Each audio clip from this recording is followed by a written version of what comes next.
world of light. Absolutely. Yeah, we've got a whole stack of sources here that cover a wide range of topics, like everything from the basic physics of light to some seriously cutting-edge research. It really does run the gamut. Yeah, it's like we're going from learning our ABCs to writing a novel all about light. And the interesting thing is, you might think you already know a good deal about light, but I have a feeling you'll be surprised by how much more there is to discover. I think you're right. I mean, I'm already intrigued. For example, did you know that light can act like both a wave and a particle? It's true. It's one of those mind-blowing concepts. Yeah, it really is. And we'll be exploring that along with things like light speed, quantum electrodynamics, and even those mysterious black holes. It's going to be a wild ride. Yeah, so let's dive right into this wave-particle duality. Okay. It's always seemed a bit like a paradox to me. How can something be like a ripple spreading across a pond, you know, Hi. and at the same time like a tiny grain of sand? It's a great question, and it's one that puzzled physicists for centuries. Yeah. Think of it this way. It's not that light is switching back and forth between being a wave and a particle. It's that it embodies both aspects simultaneously. Okay. Which aspect becomes more apparent really just depends on how you observe it. Okay, so how does that play out in the real world? What does that actually look like? We'll take the photoelectric effect, for example. All right. When light shines on a metal surface, it can actually knock electrons loose. And this only makes sense if you consider light as a stream of particles. Okay. These particles are called photons, and each of them carries a specific amount of energy. It's like each photon is a tiny little billiard ball hitting an electron and knocking it out of place. Oh, I see. So in that case, it's the particle aspect that's more relevant. Exactly. Yeah. The wave-particle duality doesn't mean that one description is right and the other is wrong. It's that both are needed to fully understand how light behaves. Okay. So both are always present. It just depends on what we're looking at. Precisely. And this concept is crucial to understanding the entire electromagnetic spectrum, which goes far beyond just the light we can see. Right, the electromagnetic spectrum. There's so much more to light than meets the eye. It's amazing. We've got radio waves for communication, microwaves for heating up our leftovers, infrared that we feel as heat and ultraviolet rays from the sun. It's like a giant invisible rainbow. It really is. It's a spectrum of energy all around us all the time. Yeah, and what's fascinating is that all these different types of light are essentially the same thing. Yeah. Electromagnetic waves. They just differ in their wavelengths. Right. And that determines their energy. Exactly. So shorter wavelengths mean higher energy. So that's why getting a sunburn from ultraviolet rays is a bigger deal than, say, listening to the radio. You got it. And speaking of energy, the speed of light plays a critical role in understanding how much energy light carries. That's where Einstein's theory of relativity comes into play. Einstein and relativity. Now we're talking about some serious physics. Everyone knows that nothing can travel faster than the speed of light. But why is that?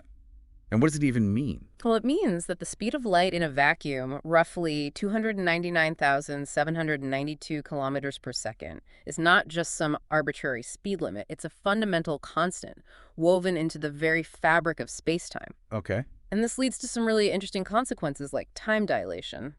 Wait, time dilation? You mean time itself can be affected by speed? Time is relative, not absolute. As an object approaches the speed of light, time actually slows down for it relative to a stationary observer. Okay, now that's just mind-bending. So if I were to travel in a spaceship at near the speed of light, time would move slower for me than for someone back on Earth. I'd essentially be time traveling into the future. In a way, yes. It sounds like science fiction, but it's a real consequence of relativity. All right, so we've got light acting like both a wave and a particle traveling at this ultimate speed limit and messing with time itself. Anything else I should be aware of?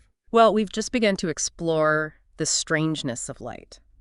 There's also something called quantum electrodynamics, or QED for short.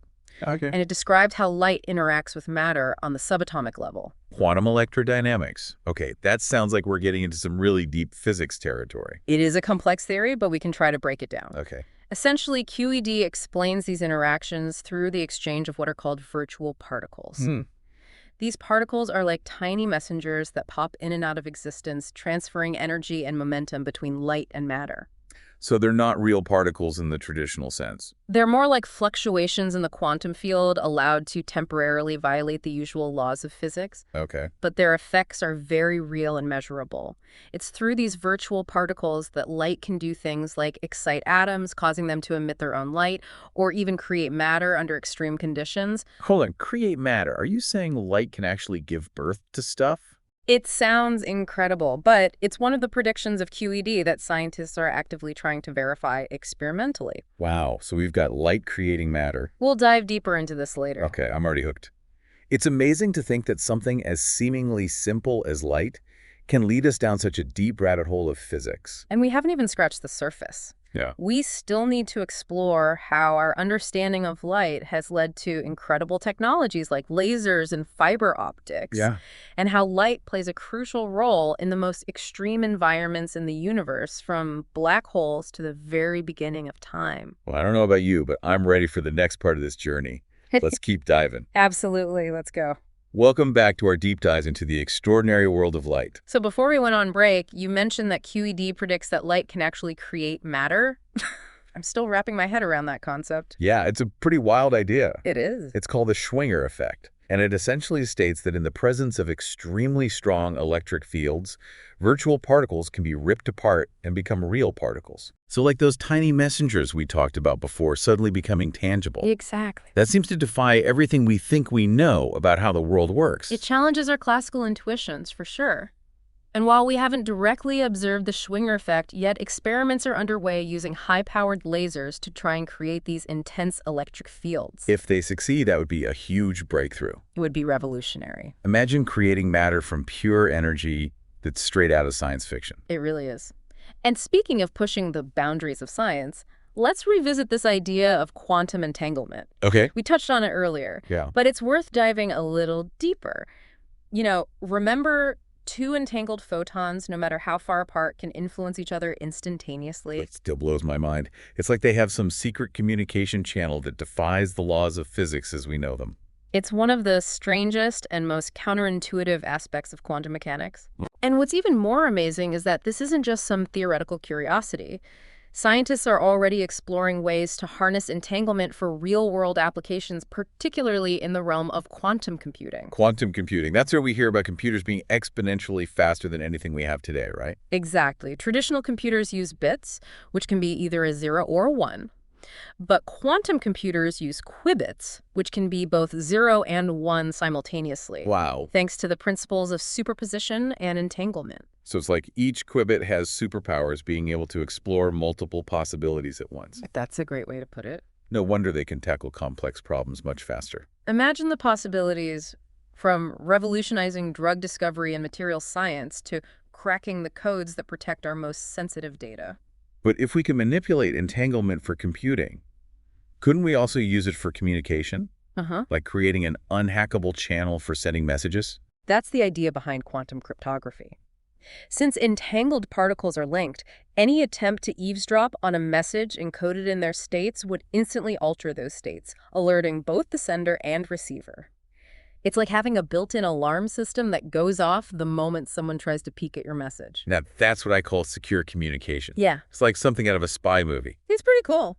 But while we're on the topic of practical applications, let's talk about lasers and fiber optics. Okay. These technologies have already revolutionized our world, and they're based on the same principles of light we've been discussing. It's a testament to how understanding the fundamental nature of light can lead to such incredible innovations. Sure. Take lasers, for instance. They harness the power of stimulated emission, where photons of light trigger the release of identical photons, creating a cascade of light that's all in sync. It's like a perfectly choreographed dance of photons all moving in unison. I like that analogy. And that's what gives lasers their incredible intensity and focus. Right. Exactly. That's why we can use them for everything from scanning groceries at the checkout to performing delicate eye surgery. Yeah, and they're not just limited to visible light. Right. There are lasers that operate in the ultraviolet and infrared ranges as well, each with its own unique applications. It's a versatile tool. And then there's fiber optics. The internet, as we know it, wouldn't exist without it, sending pulses of light through thin strands of glass. It's such a simple concept, yet it has transformed global communication. The principle behind fiber optics is total internal reflection. Okay. Light gets trapped inside the fiber and bounces along its length with minimal loss, allowing for data transmission over vast distances at incredibly high speeds. It's amazing to think that something as ephemeral as light can be the backbone of our hyper-connected world. But let's not forget about the power of light to generate energy. Right. Solar panels are becoming increasingly important as we search for sustainable alternatives to fossil fuels. It's a rapidly growing field. Yeah, and it's fascinating to think about the future of solar energy. What if we could develop solar panels that capture a wider range of the electromagnetic spectrum, not just visible light? That would be a game changer. Imagine how much more efficient they could become. Absolutely. Or imagine being able to use light to power our homes, cars, and even spaceships. The possibilities seem endless. The potential for light-based technologies is truly vast.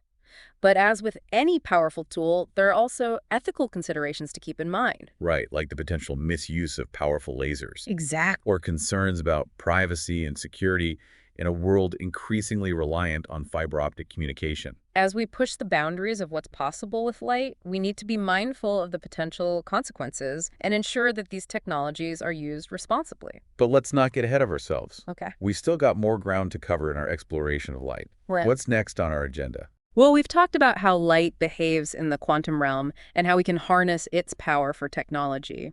Now let's shift gears and talk about how light interacts with the most extreme environments in the universe, like black holes. Black holes. Those cosmic monsters that devour everything, even light. This is where things get really interesting. Welcome back to the final part of our deep dive into the world of light. We've covered so much ground, from the basic physics of light to some truly mind-bending concepts like entanglement and even creating matter from pure energy. It's been quite a journey. It really has. Yeah. But now we're moving on to something even more extreme: black holes. Those cosmic monsters that devour everything, even light. Yeah, black holes really push our understanding of light and gravity to the limit. They do. So Yeah. how can we even study them if they're essentially invisible? It's like trying to study a shadow. That's a good analogy. We can't directly observe light coming from a black hole itself, Right. but we can study the effects it has on its surroundings. Okay. As matter falls into a black hole, it heats up to incredibly high temperatures, Right. emitting X-rays that we can detect with space telescopes. So it's like seeing the ripples in the pond, even though we can't see the rock that caused them. Exactly. By studying those X-ray emissions, we can infer the presence and properties of black holes, even though they don't emit light themselves. That's pretty amazing. Yeah. I'm also curious about something you mentioned earlier, that QED predicts some strange things happening with light under extreme conditions. What kind of conditions are we talking about? Well, think about the environment near a black hole. You have incredibly strong gravitational fields and magnetic fields, unlike anything we can create in a lab. Okay. These extreme conditions can actually alter the properties of the vacuum itself, affecting how light propagates. So the empty space around a black hole isn't really empty. It's somehow influencing light. According to QED, even a vacuum is teeming with virtual particles popping in and out of existence. Right. Those tiny messengers. Exactly. And in extreme environments, these fluctuations can become more pronounced, leading to measurable effects on light. One prediction is something called vacuum birefringence. Okay, break that down for me. What is vacuum birefringence? Imagine shining a beam of light through a crystal. The crystal can alter the polarization of the light, causing it to vibrate in specific directions. Well, in the presence of an extremely strong magnetic field, like the kind found around a magnetar, which is a type of neutron star, the vacuum itself can act like a crystal, affecting the polarization of light passing through it. So the empty space around a magnetar can actually twist light. That's incredible. It is pretty mind-boggling. Have we actually observed this? Not directly, but astronomers are actively searching for evidence of vacuum birefringence by studying the light from distant magnetars. If we find it, it would be a huge confirmation of QED's predictions under extreme conditions. It seems like the more we learn about light, the stranger and more mysterious it becomes. But before we wrap up, I want to zoom out a bit and talk about the bigger picture.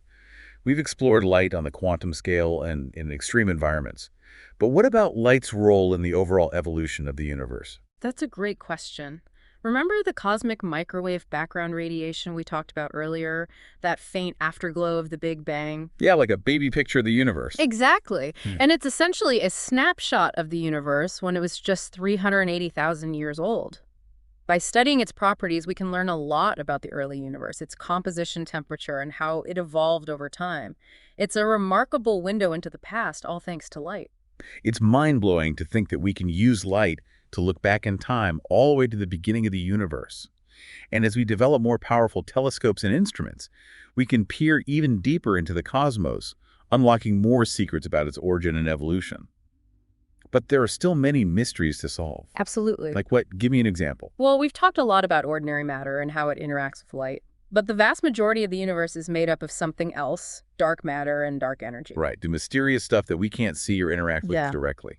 Exactly. We know they exist because of their gravitational effects on the things we can see, but we still don't know what they are made of. Understanding how light might interact with these dark components of the universe is a major challenge for cosmologists. So there's still so much we don't know, even about something as fundamental as light. It's humbling, but also exciting. It truly is. And that's the beauty of science. There's always more to discover. Every new insight about light opens up new questions and pushes us to explore further. Well, this deep dive has certainly been an eye-opener for me. We've covered so much ground, from the basic physics of light to some truly mind-bending concepts. I agree. It's been a fascinating exploration. It really has.